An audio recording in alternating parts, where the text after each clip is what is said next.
अभी चलते हैं हम अपने हिंदी वाले पोर्शन पे जाएंगे अभी और उसको प्रैक्टिस करेंगे। ठीक है,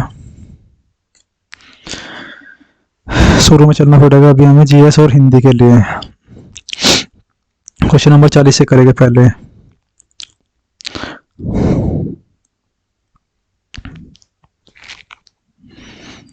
चालीस से और फिर उसके बाद करना शुरू करेंगे हम क्या, जीएस का पोर्शन करेंगे लास्ट में।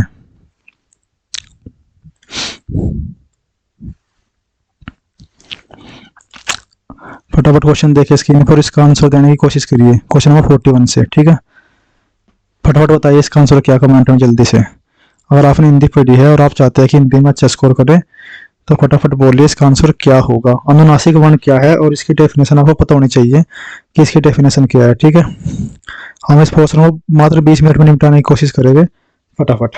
ठीक है, देखिए अनुनासिक वर्ण क्या होते हैं, जो नाक और मुंह से बोले जाते हैं, लेकिन वो क्या होते हैं, नाक से कम बोले जाते हैं। ठीक है, मुंह से क्या होते हैं, ज्यादा बोले जाते हैं।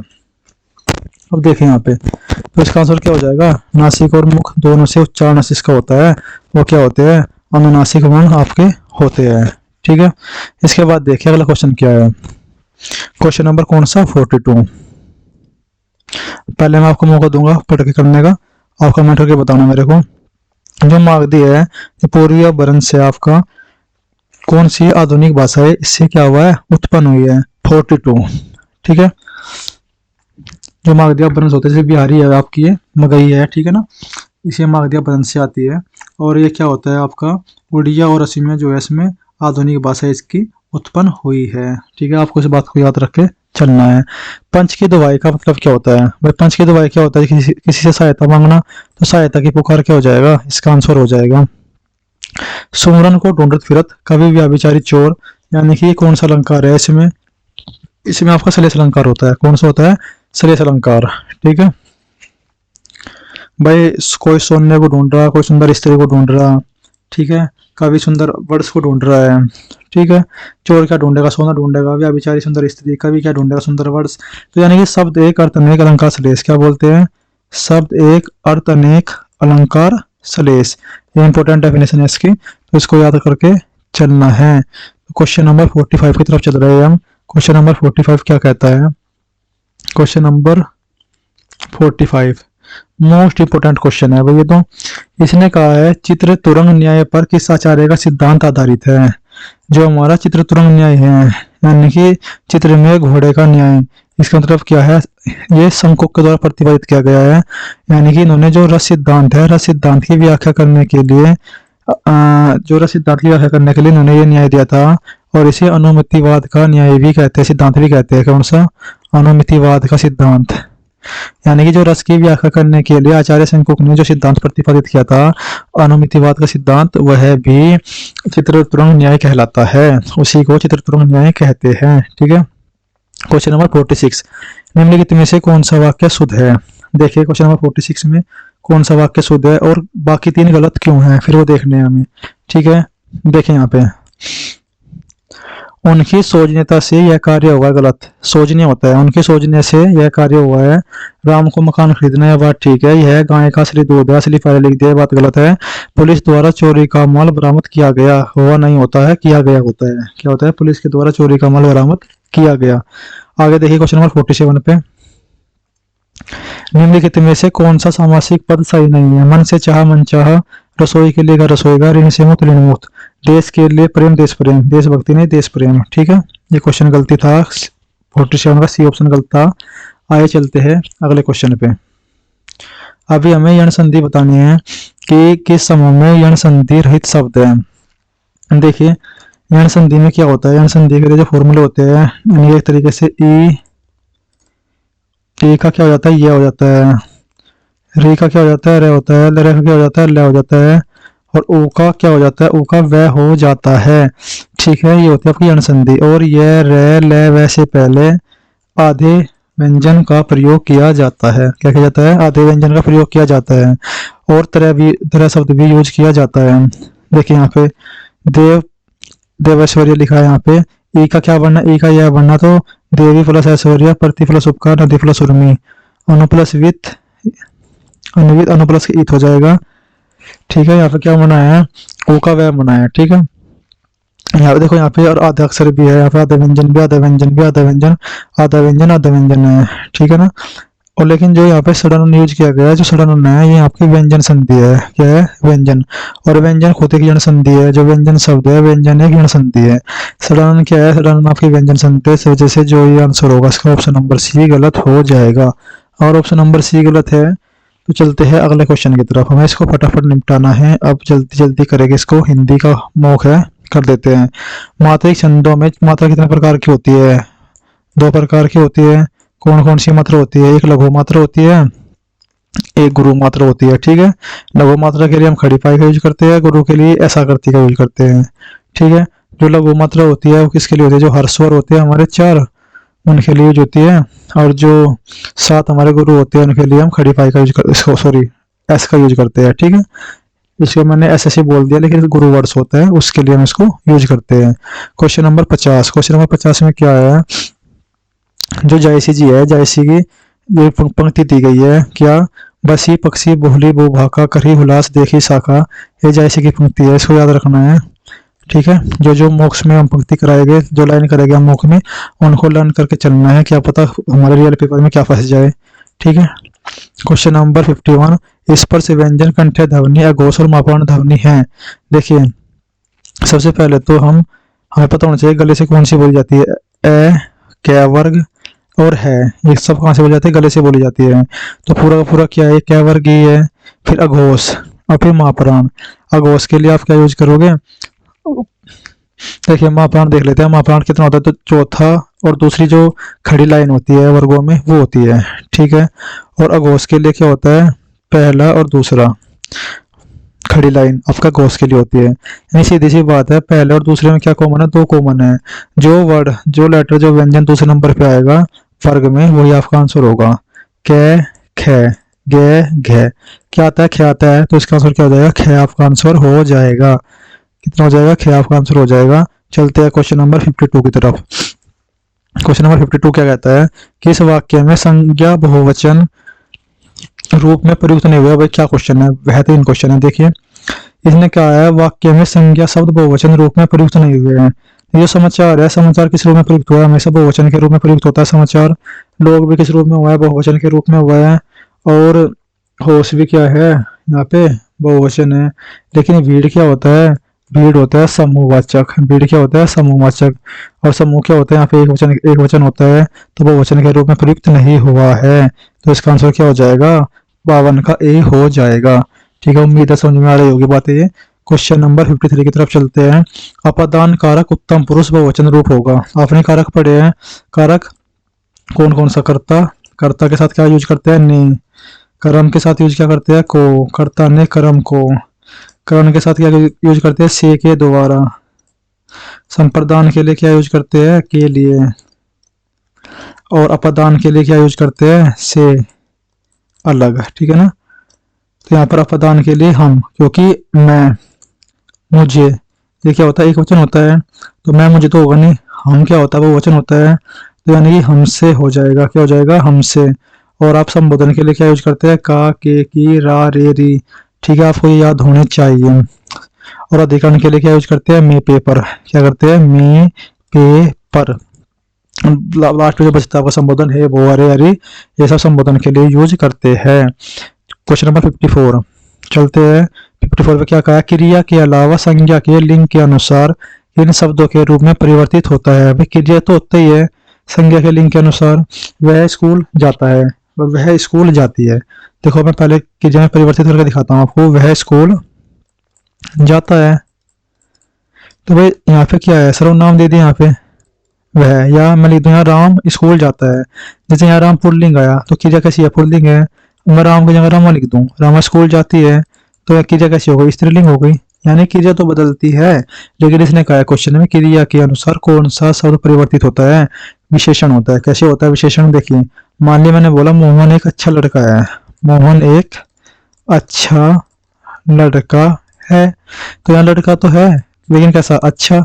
लेकिन अगर मैं यही शब्द यूज कर दूं, मोहिनी, मोहिनी एक अच्छी लड़की है, यानी कि जो यहाँ विशेषण यूज हुआ अच्छा, यहाँ पे विशेषण जो अच्छी यानी क्रिया के अलावा विशेषण में क्या होता है, परिवर्तन होता है। हमें ये बात पता होनी चाहिए थी, क्या होता है, परिवर्तन होता है। देखिए अगले क्वेश्चन की तरफ, क्वेश्चन नंबर 55। क्रिया के रूपांतरण को क्या कहते हैं? क्रिया के रूपांतरण को वाच्य कहते हैं। निम्नलिखित शब्दों में स्त्रीलिंग ज्ञात कीजिए। दीवार स्त्रीलिंग शब्द है इसमें। और अगला क्वेश्चन है क्वेश्चन नंबर आपका 57। निम्नलिखित में से कौन सा कर्तवाच्य नहीं दर्शाता? विनय से चला नहीं जाता, यहाँ एक भाव है ये, यानी कि भाववाच्य है। यहाँ पे क्या है, भाववाच्य। बाकी रोशनी, राम और मैं, ये सब क्या है, कर्तवाच्य है। ऑप्शन नंबर 1 भाववाच्य दर्शाता है। क्रिया परक व्याकरण कोटि चिन्हित कीजिए। इंपोर्टेंट है कारक। क्रिया परक व्याकरण कोटि क्या है, कारक, यानी कि जो संबंध स्थापित करता है संज्ञा सर्वनाम के बीच, क्रिया के बीच में, उसे बोलते हैं क्रिया को पूरा करने वाला। वो कौन होता है, कारक होता है। कौन होता है, कारक होता है। चलते हैं क्वेश्चन नंबर 58 पे, ये तो हो गया कारक। Question number 59। किस विकल्प में सभी सब तत्सम है? पीत, पीला, पूरा, पास और पुण्य, ये सब क्या होते हैं, आपके तत्सम शब्द होते हैं। तत्सम शब्द होते हैं। ये गोपवीत शब्द का तद्भव रूप क्या होता है? जनेऊ क्या होता है, इसका तद्भव रूप होता है। क्वेश्चन नंबर 61 पे चलते हैं। इनमें से किस विकल्प के सभी शब्दों में एक से अधिक उपसर्गों का प्रयोग किया गया है? देखिए यहाँ पे अलग दिखाई दे रहा है, प्रत्याघात और अप्रत्यक्ष। अप्रत्यक्ष को कैसे लिखेगा, अ, और इसमें उपसर्ग प्र है, ठीक है ना। और प्रत्याघात में क्या है, प्रति प्लस के आ, यानी इस तरीके से इनमें दोनों में दो दो उपसर्ग का प्रयोग किया गया है। क्वेश्चन नंबर 62 चलते हैं। हिंदी साहित्य की भूमिका के लेखक कौन है? हिंदी साहित्य की भूमिका के लेखक हमारे आचार्य हजारी प्रसाद द्विवेदी जी है। कितने हैं, कौन है, हजारी प्रसाद द्विवेदी जी। निम्नलिखित में से किस विकल्प में विलोम शब्द नहीं है? देखिए डावाडोल और अस्थिर, डावाडोल और अस्थिर, भाई बिल्कुल सेम है, पर्यायवाची शब्द है। ये डावाडोल और अस्थिर, ये दूसरे के विलोम शब्द नहीं है। गांगे किसके लिए प्रयुक्त होते हैं? गांगे, गंगा का पुत्र। गंगा का पुत्र कौन है? गंगा का पुत्र है भीष्म पितामह है, भीष्म। तो इसका आंसर क्या हो जाएगा, भीष्म हो जाएगा।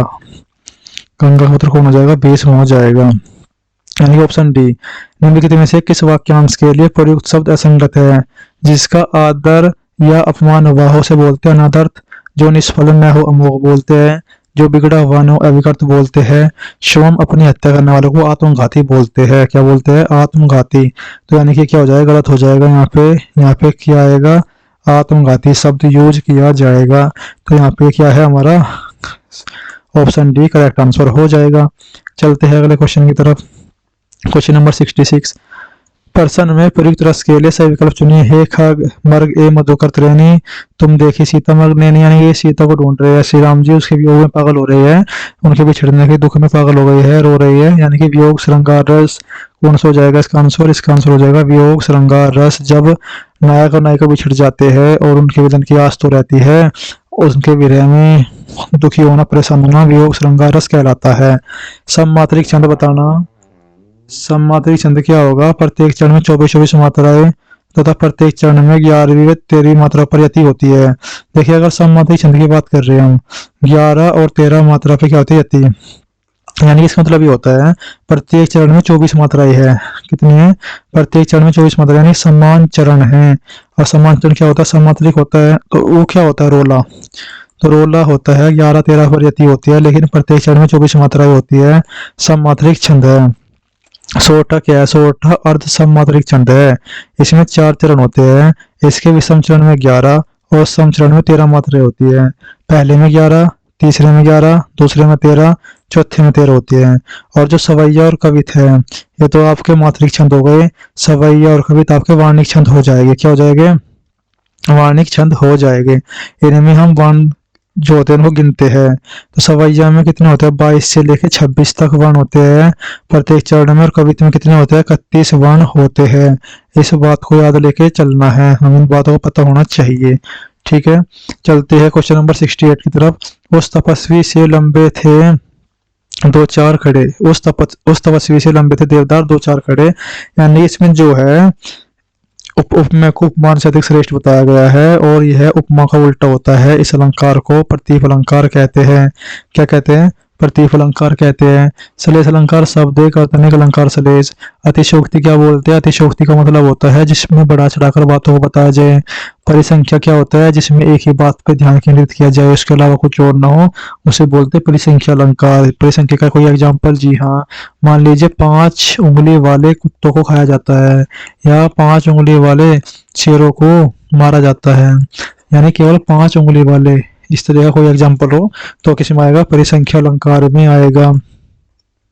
क्वेश्चन नंबर 69, अशुद्ध वर्तनी युक्त शब्द का विकल्प चुनिए, कौन सा होगा? देखिए यहाँ पे प्रदर्शनी ऐसे बनता ही नहीं, प्रदर्शनी ऐसे बनता है, वापिस ऐसे बनता ही नहीं, वापस होता है, महत्व ऐसे बनता नहीं, महत्व होता है, यानी कि सिर्फ ऑप्शन बी ही मेरे को गलत लग रहा है, बाकी सभी क्या है यहाँ पे ठीक है। चलते हैं क्वेश्चन नंबर 70 की तरफ। किस वाक्य में प्रश्न चिन्ह अपेक्षित है? यानी प्रश्न चिन्ह कहाँ पे आएगा? क्वेश्चन मार्क कहाँ पे आएगा? सिंपल वाक्य है, यहाँ पे कहाँ है तो क्वेश्चन मार्क आएगा। आपने जो कहा था उसे मैंने नहीं सुना, सिंपल वाक्य है, वाह, यहाँ पे क्या आ जाएगा? विषमबोधक साइन आ जाएगा, यानी कि किस ऑप्शन में? बी ऑप्शन में हमारा आंसर क्या हो जाएगा? यहाँ पे क्वेश्चन मार्क आ जाएगा। क्वेश्चन नंबर 71, बहुत अच्छा क्वेश्चन है, देखते क्या है। भविष्यत कहा किसकी रचना है? इसको याद कर लीजिए रीति।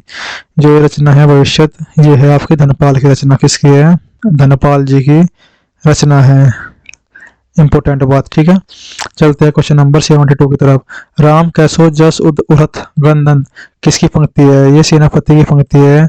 हमारे रीतिकालीन कवि थे सेनापति, जो रीतिकालीन कवि थे सारे के सारे दरबार में रहने वाले कवि थे, ठीक है। और जो दरबार में रहने वाले कवि किसी राजा महाराजाओं के दरबार में रहा करते थे, जैसे कि जो रीतिकालीन है, रीतिबद्ध कवि, रीति सिद्ध कवि, रीति मुक्त कवि, इस तरह के कवि हमारे इस काल में देखने को मिलते हैं। तो आपके लिए टास्क है रीतिबद्ध, रीति मुक्त और रीति सिद्ध कवि के नाम कमेंट में बताना मेरे को कौन कौन थे, अगर आपने पढ़े हैं, ठीक है। Question number 73, national book trust का गठन कब किया गया था? नेशनल ट्रस्ट बुक का गठन किया गया था भाई 1 अगस्त 1957 को। कब किया गया था? 1 अगस्त 1957 को इसका गठन किया गया था। चलते अगले क्वेश्चन की तरफ। सुबह दोपहर शाम किस प्रसिद्ध उपन्यास की रचना है? तो सुबह दोपहर शाम कमलेश्वर की रचना है, जिनकी एक रचना कितने पाकिस्तान, मोस्ट इंपोर्टेंट रचना है, कितने पाकिस्तान। और शायद एक रचना ऐसी है, एक सड़क 57 गलियां करके भी इनकी रचना है, एक सड़क 57 गलियां, इंपोर्टेंट रचना है इनकी। क्वेश्चन नंबर 75, क्वेश्चन नंबर 75 क्या है? मैं जब तक बाहर आई गगनगिल का काव्य है, जिसके लिए इन्हें 2024 में साहित्य अकादमी पुरस्कार से क्या किया गया? सम्मानित किया गया। क्वेश्चन नंबर 76, इनमें एक खड़ी बोली का क्षेत्र नहीं है। भाई देखिए, खड़ी बोली कहाँ कहाँ बोली जाती है? खड़ी बोली आपके देहरादून में, बिजनौर में, सहारनपुर में, शामली, मुजफ्फरनगर, मेरठ आदि क्षेत्रों में बोली जाती है, ठीक है। लेकिन गोरखपुर में तो भोजपुरी चलती है, तो इस तरीके से खड़ी बोली का क्षेत्र गोरखपुर नहीं है। 7वां विश्व हिंदी सम्मेलन कहाँ हुआ था? 7वां विश्व हिंदी सम्मेलन सूरीनाम में हुआ था, ठीक है। आपको ये याद करके चलना है, आपको पहले बताना है। पहला कहाँ हुआ था? 1975 में नागपुर में हुआ था। दूसरा कहाँ हुआ था? आपको बताना, फोर्ट लुइस, मॉरिशस। तीसरा भारत में हुआ था। चौथा भी मॉरिशस में हुआ था। पांचवा सूरीनाम में हुआ था, ठीक है। और आपको आगे ये बताना है, छठा, सातवां, आठवां। आपको इंपोर्टेंट क्वेश्चन बताना है कि छठा जैसे कि लंदन में हुआ था छठा, सातवां कहाँ हुआ था आपको ये बताना है, आठवां यानी यूएसए में कौन सा हुआ था ये बताना है, साउथ अफ्रीका में कौन सा हुआ था ये बताना है, भोपाल में कौन से नंबर का हुआ था ये बताना है, ठीक है। और जो मतलब 12वां फिजी नाड़ी में हुआ था, आपको ये सब कुछ याद करके चलने हैं, ठीक है। याद पता होना चाहिए आपको कि कौन सा कहाँ पे हुआ था। ये एग्जाम में अक्सर पूछे जाते हैं और ये हर बार आता है एग्जाम में। कोई भी समाज शून्य में जीवित नहीं रह सकता, उसे अपने लोगों, अपने पशुओं, अपनी जमीन, अपने पेड़ पौधों, अपने कुएं, अपने तालाब, अपने खेतों के लिए कोई ना कोई ऐसी व्यवस्था बनानी पड़ती है। बाकी वाले क्वेश्चन देख लेते हैं, क्वेश्चन क्या है, पूरा पढ़ने से कोई फायदा नहीं है इसको। क्वेश्चन है निम्न में तत्सम शब्द है। भाई तत्सम शब्द तो इसमें शून्य है, ठीक है ना, क्या है? शून्य। खुद, जमीन और मजबूत क्या है? अरबी फारसी शब्द है, उर्दू अरबी फारसी का शब्द है, ठीक है, विदेशी शब्द बोलते हैं जिन्हें। क्वेश्चन नंबर 79 क्या है? क्वेश्चन नंबर 79 है भाई, निम्न विदेशी शब्द है। खुद, खुद क्या है? विदेशी शब्द है। अभी खुद तो इसमें आया ना, खुद देखो इसमें भी आया, मैंने बताया अरबी फारसी का शब्द है। तो 78 में विदेशी शब्द है खुद, तो फिर यहाँ भी नहीं होगा, यहाँ भी खुद विदेशी शब्द होगा। जमीन का पर्यायवाची नहीं, बेटा जमीन का पर्यायवाची नहीं होता है, ठीक है। बाकी हमको पता होना चाहिए इन चीज़ों के बारे में। हमने पढ़ लिया है, हिंदी वाला पोर्शन भी हमने ख़त्म कर दिया है। ठीक है दोस्तों। और